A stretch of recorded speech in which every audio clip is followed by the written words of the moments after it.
昨天在现场这个床垫呢，当时拆开之后呢，给客户第一下就震惊到了啊，非常严重。来，您看一下这是啥？客户新买的床垫居然用了不到3年就发现了严重的塌陷异常，而且呢变形非常厉害。那么到底是什么原因呢？昨天我们的师傅去送货安装带回来一张床垫，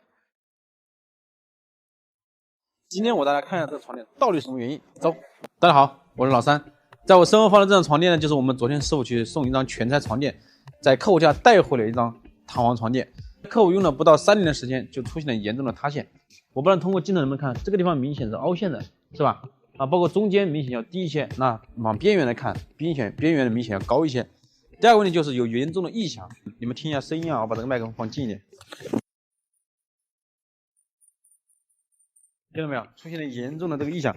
这种情况就是只要你一坐到边缘的时候一翻身，那它有这种咯吱咯吱的响啊，这两个问题是非常严重的，困扰他很难受，所以说他把这张床垫呢换了一张全拆式的床垫。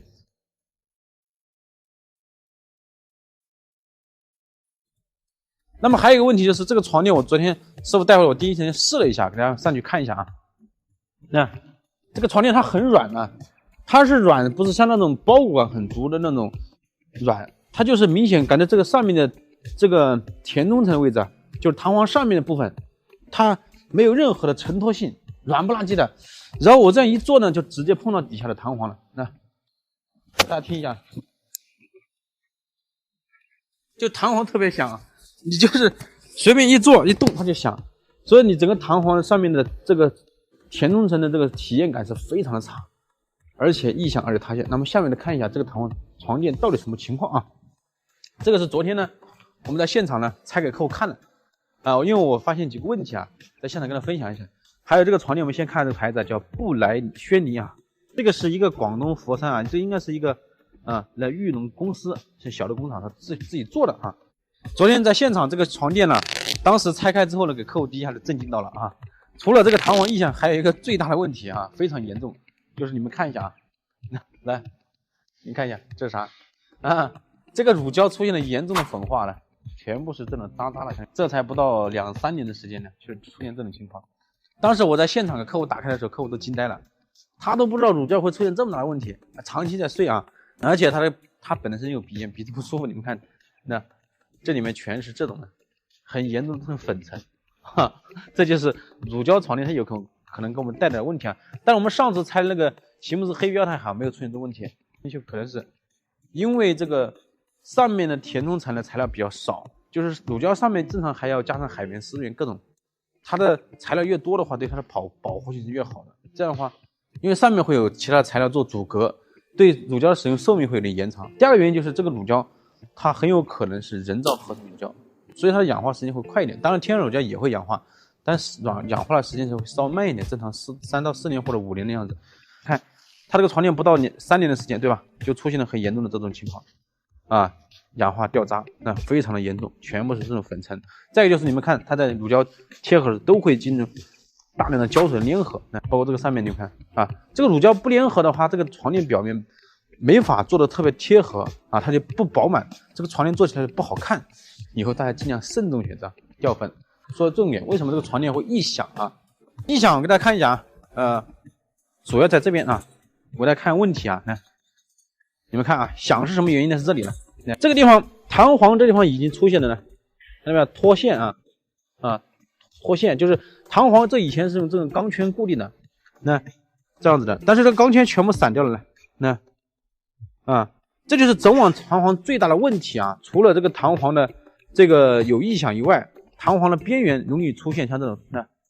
看钢圈脱线的问题，就是脱掉了整个的弹簧。你看，你再睡的时候，这个边缘它就往里面的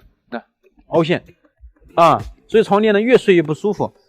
还有一个问题，你看弹簧一旦脱线之后呢，这个地方啊，这个钢架你看这个地方散掉了，马上下一步这个钢架支撑全部会掉啊！你看这已经掉了。还有你看这个边缘的钢架，来看一下，那像这边的钢架马上下一步都会开始掉了，这个下面已经开始松动了，你们看这里，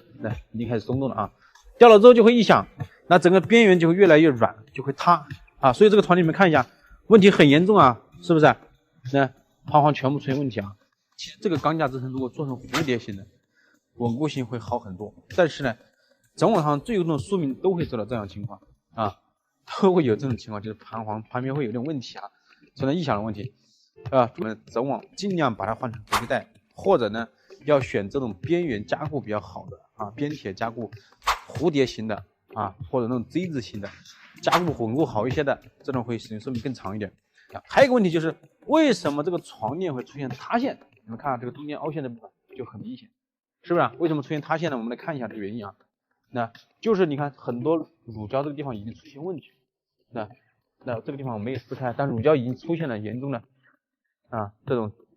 种破裂啊变形，你看这个地方整个都塌掉了，这个地方直接就碰到这个弹簧了，就是这个原因啊。这个 PK 棉还好，厚度不算太薄，但是呢 PK 棉上面是直接只有一层乳胶，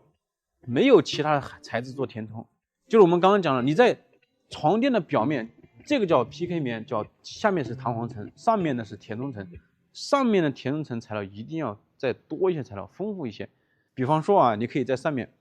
加上一块中板，这个就环保中，或者加上黄麻，2公分左右。那么加上去以后呢，这个床垫的硬度会增加，但是它的支撑性会增强。就这个对 PK 棉的这个保护是好一点的，这样不会你睡觉的时候直接碰到弹簧，使用寿命会增长一点，但是那个睡感会变硬啊。第二个情况就是可以在上面可以加一层3D， 一层记忆棉，一层海绵。那么上面的材料丰富以后，你这个睡觉就不会直接压到这个弹簧，这个床垫的使用寿命就会大大的增长。像这种床垫，大部分就是现在你们买床垫送的床，很多是这种，还有一些就是你们买的比较便宜的床垫，配置低的。所以为什么很多粉丝说，老三你的床垫为什么那么贵？很多床垫为什么那么贵？我看很多家店铺里面是吧，打开直播也很便宜，便宜的床垫呢就是这样，大家仔细看，它的填充层的材料非常少，你们仔细看，就是一层针织棉，然后呢，这个中间就是一层这个，来看一下，中间这层很薄的这个丝棉，来，是不是很薄的一层丝棉？那这个丝棉，而且很硬的这种丝棉材质好都是软的，这个很硬啊，而且这个无纺布你看薄如蚕丝一样的这种无纺布，这种体验感就非常差，整个填充层材料非常的少，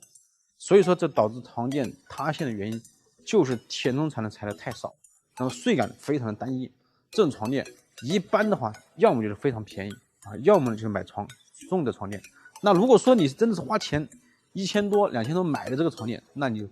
被坑大了交了妥妥的智商税。所以大家买床垫一定要进行看配置如果你不会买，就尽量买那种全材质带拉链床垫，这样是最简单的。记得关注再走哦。